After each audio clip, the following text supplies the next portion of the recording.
Assalamu alaikum, I'm Aisha and you're watching Samaa News. Here are today's headlines.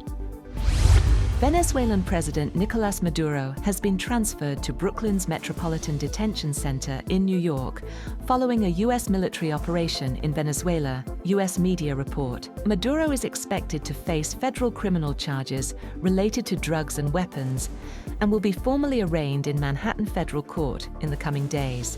His wife may also face arraignment, though her detention status is unclear. The Metropolitan Detention Center, known for housing high-profile inmates such as Ghislaine Maxwell and R. Kelly, is a high-security facility with a reputation for harsh conditions. At least 40 people, including civilians and military personnel, were killed in recent U.S. strikes on Venezuela, the New York Times reports. The strikes followed a U.S. military operation that captured President Nicolás Maduro. One airstrike hit a three-story residential building in Catia La Mar, near Caracas's main airport, destroying homes and displacing families. Among the dead was 80-year-old Rosa Gonzalez and members of her family. Survivors described widespread loss and despair. The operation, involving air, land, and sea forces, escalates tensions between Washington and Caracas. Also, Venezuela's defense minister says a large part of President Nicolás Maduro's security team was killed during the US raid that led to his capture. Speaking on state television, General Vladimir Padrino did not give casualty figures, but confirmed the armed forces have been activated nationwide. Meanwhile, a senior Venezuelan official says the government remains united behind President Maduro. Interior Minister Diosdado Cabello said there is only one president and urged supporters not to fall for what he called enemy provocations. Venezuela's acting president, Delcy Rodriguez, has urged citizens to defend national sovereignty after US forces detained President Maduro. Speaking on state-linked Telesur, Rodriguez condemned the operation as US aggression, saying it caused military and civilian casualties, and demanded Maduro's immediate release. Earlier, Venezuela's Supreme Court had ordered Rodriguez to assume the role of acting president to ensure continuity of government and defend national sovereignty during Maduro's absence.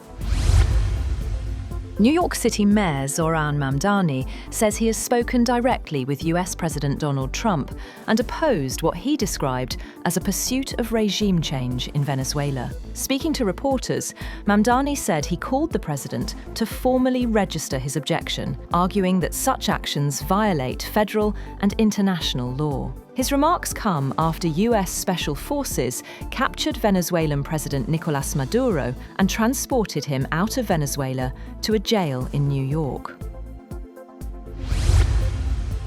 The UN Security Council will convene on Monday following a US military operation in Venezuela that captured President Nicolás Maduro. UN Secretary-General Antonio Guterres called the action a dangerous precedent for international diplomacy. Colombia, backed by Russia and China, requested the meeting to discuss the legality of the operation and its impact on global peace and security. Guterres' spokesperson, Stefan Dujarric, said the strike breaches international law and the UN Charter.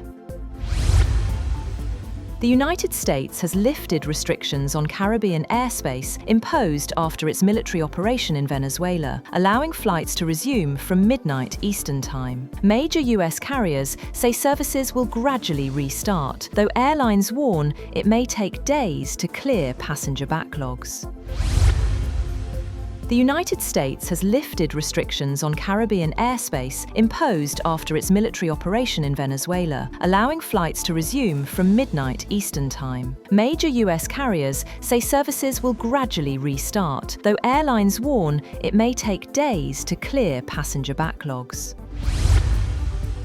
China has said that it is deeply shocked and strongly condemns the United States' use of force against the sovereign state of Venezuela and its action against the country's president. The Chinese Foreign Ministry said the US move constitutes a serious violation of international law and an attack on Venezuela's sovereignty and independence. It warned that such actions threaten peace and security in Latin America and the Caribbean. Colombian President Gustavo Petro warned of the dangers of military escalation in the region, urging that peace, respect for international law. Cuban President Miguel Díaz-Canel denounced the U.S. strike as a criminal attack and state terrorism against Venezuela and the region.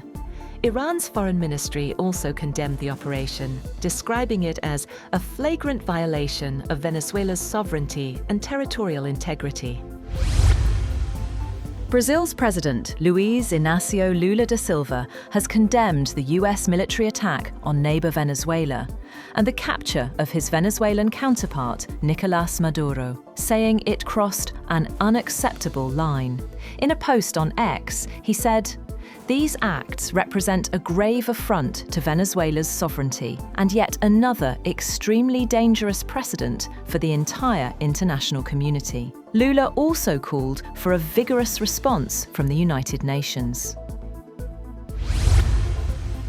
China's military has launched its annual training for 2026, with high-intensity drills across land, sea, and air forces. The PLA says the exercises focus on real combat readiness, including live-fire assaults, naval strike training, and air combat drills involving J-20 stealth fighter jets.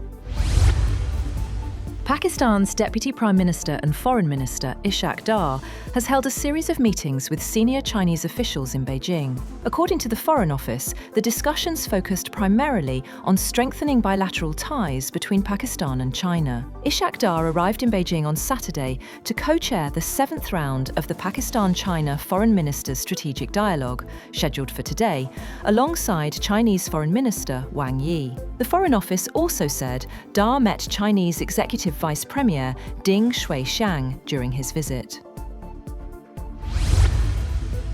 At least 16 people have been killed in Iran during a week of protests driven by soaring inflation, according to rights groups. Unrest has spread across multiple provinces, with clashes reported between demonstrators and security forces. Authorities say arrests are underway, while Iran's supreme leader has warned that the state will not yield, even as pressure mounts at home and abroad.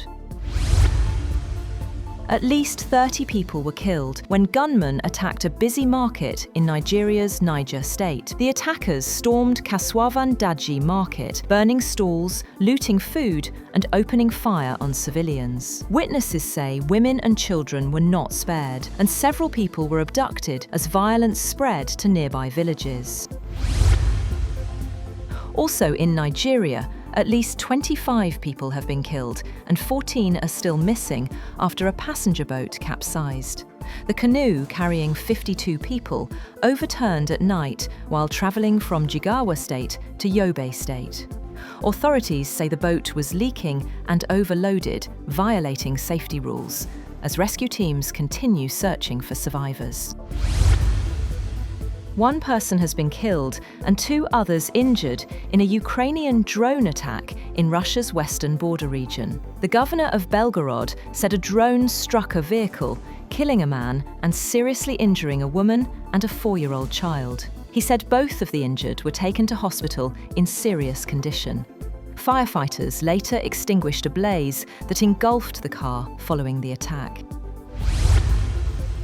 North Korea launched ballistic missiles on Sunday, coinciding with South Korean President Lee Jae-myung's visit to China and shortly after the U.S. military operation in Venezuela. The strikes mark Pyongyang's first tests in 2 months, raising tensions across East Asia. At least 2 missiles flew 900 to 950 kilometers into the East Sea. Officials said the tests signal North Korea's nuclear deterrence, warning both China and the U.S. That's all for now. For more updates, visit www.samaa.tv.